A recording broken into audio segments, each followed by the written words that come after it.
Hello friends, and welcome to another episode of the Urban Homesteading Channel's Automotive Edition, right? If today is the first time you're visiting with us, welcome. If you've been here before, welcome back, and we appreciate you visiting with us again. If today is your birthday, we want to wish you a very happy birthday. So back when our channel was The Garage Woodworker, every Wednesday we were doing automotive videos, right? And we talked a lot about our BMWs, and we talked a lot. Can you put them in? I cannot have them. What did I say? I don't remember. My art was interrupted. Make sure you put that on the bloopers. You were saying back when you were The Garage Woodworker, you were doing Wednesday videos. Our Wednesday videos were automotive, and then we switched them to make them tips and tricks. Or ticks and trips. And generally not builds, but reviews and tool and things like that. Unboxings and all sorts of things. But we've done a few automotive videos since we moved to North Carolina, and they are still useful, and people still comment to me and appreciate. Our video that we saw the problem with the windows going up and down or not going up in the Honda CR-V, I receive almost weekly emails about thank you saved my from going to the dealer or whatever, right? So there is a lot of need for those videos, so we're going to go back and doing those again, not every Wednesday. So we're going to have the electrifying Wednesdays, we're going to have the automotive videos, and we're going to have the Wednesday quickies, right? So we're going to have 3 different types of videos, not every Wednesday, but that's going to be the general. You mean we're not doing 3 Wednesday videos every week? No, we do one Wednesday video. Okay. So today we're going to show you how to solve a fairly common problem, more common where we used to live versus here, and that is rust, surface rust on your cars. Here in North Carolina, that is not as a pervasive problem, but in Kansas was definitely a pervasive problem, right? In fact, our truck was written off because of rust. That's why we didn't bring it here. So I lost my train of thought, which is okay because we'll roll it. Gotta find a new train. Yeah, new train. So today we're going to show you, we are not sponsored by Permatex, but this is the project. And this is a rust dissolving gel. This actually makes the rust back into the metal, right? Okay. This is a heavy chemical, so if you do not want chemicals, if you are a person, and I'm not making fun of you, but you want to be more eco-friendly, there are other projects, like for example, Evaporust, which doesn't use chemicals, but don't work as well, right? So you have to balance this. We don't care about the planet, so speak for yourself. That's sir. a joke. But in our case, Permatex is good, and we wanted a gel because one of the 2 places we're going to try to fix is a surface that is vertical, and if you tried anything else, it would just flow off, right? Okay. So we want that. We have you need to wear gloves when you use this product, and also we are going to use an old toothbrush. This will not go back to anyone's mouth ever again, right? Right. It's important you understand that. This stuff is not nice, doesn't play nice with your skin. So we're going to show you how to do that and how it looks after the application. So we have 2 small rust areas in 2 of our cars. One is the VW CC that is here on my right, and then on my left we have a Subaru Impreza, right? The CC is in a strange position, is inside the door. The door well. The door well. I don't even know how it rusted there. The Subaru is in a more typical area, and that is the rim of the wheel, the outside part of the wheel. The wheel well, the rear wheel well. So we're going to show you in both of them, and then we're going to show you how it looks. So here is our spot, our rust spot. And this is what we're going to, one of the 2 spots we're going to show you how to fix today. And this is just in the entry well for It is a weird place, actually. Yeah, it's very weird. Figure out how it happened. It's the entry well of the driver's side of this vehicle. Okay. Okay. Probably will need some. So here's another part we're going to be doing on a rear wheel well of a different vehicle. Because our fleet has many vehicles. Indeed it does.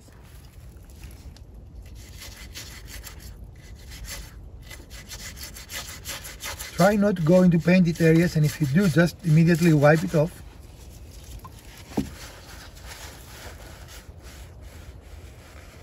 So the idea is to make sure that this product only stays on the part that's the rusty part, Right. And does not eat away the rest of the paint that's still good. But you do want to take this brush and kind of work it into where the rust is. All the bubbles, try to get it in there.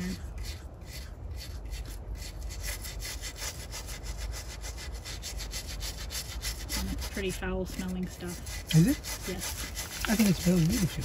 It's nasty.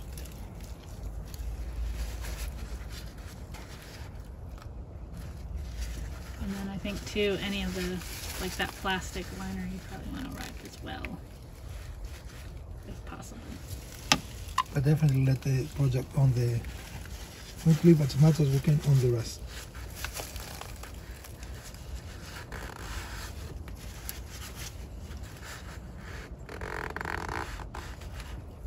Okay.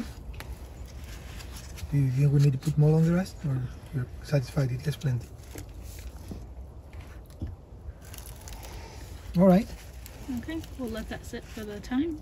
Now let's go to the other. Here we are on the other car, and this is where the gel actually excels, because as you can see, anything that was liquid will drip, and we don't want that. And it is the same process.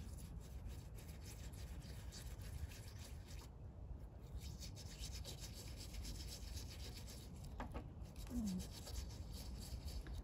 dripping down a little bit there. Yeah. Do you have another cloth? She's running out. I have it here. And if you want, yeah.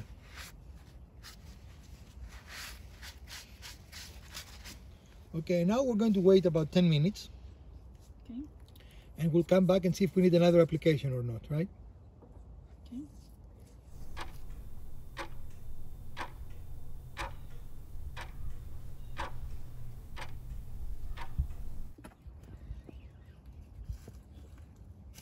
And 20 minutes have passed.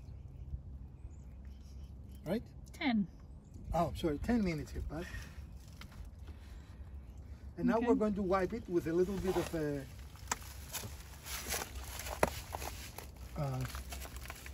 soaked paper towel. Soaked paper towel with water. Right. Okay. And as you can see, the pollinating is helping out here too. So some rust came off the. Yeah. There we go. Okay.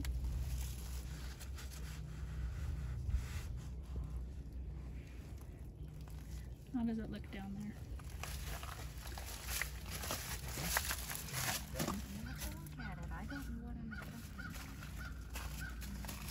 I think it looks better. It looks much better, yes? I mean, it's still bubbled, Well, it wouldn't fix that. That's paint, but, actually. right? But it looks We'll better. probably have to do a little bit of sanding. Okay. Well, let's go to the other video. Yeah. And here we are. Go ahead. And here we're going to have to use some putty, of course, because it has rusted through, right? But it definitely looks better. Mm-hmm. Okay. So I'm pleased with this. The next step will be a little bit putty work on the Subaru, a little sanding on the Volkswagen, and then on the Volkswagen and on the Subaru we're going to match it with color match, and it will look like it was never there. Okay. Well friends, here we are. We finished our short repair. Again, this is something that you can do in the same day, but you have to start in the morning and wait for things to dry and have time. This is a fairly simple product to apply, but it has some warnings on how you use it, right? It should not get in contact with your skin. Definitely, it should not get in contact with your eyes, right? This is a very toxic product. But the results are very good, in my opinion. It did what I expected it to do, and I expect that to be a perfect repair when we're done. Okay. The only thing is we have to be done fairly quickly, otherwise it will re-rust. Right. Right. Well friends, this is our short episode for today, and we hope you found some value and enjoyment out of it. If you did, we'd appreciate the thumbs up. If you didn't, hit the other button twice. Share, like, subscribe, and let us know what else you might want to see in future episodes of the Urban Homesteading Channel Automotive Edition. From Dr. Wizard, Elpida, Mrs. Wizard, and Urban Homesteading Channel, stay safe friends, and we are going to see you soon with another episode.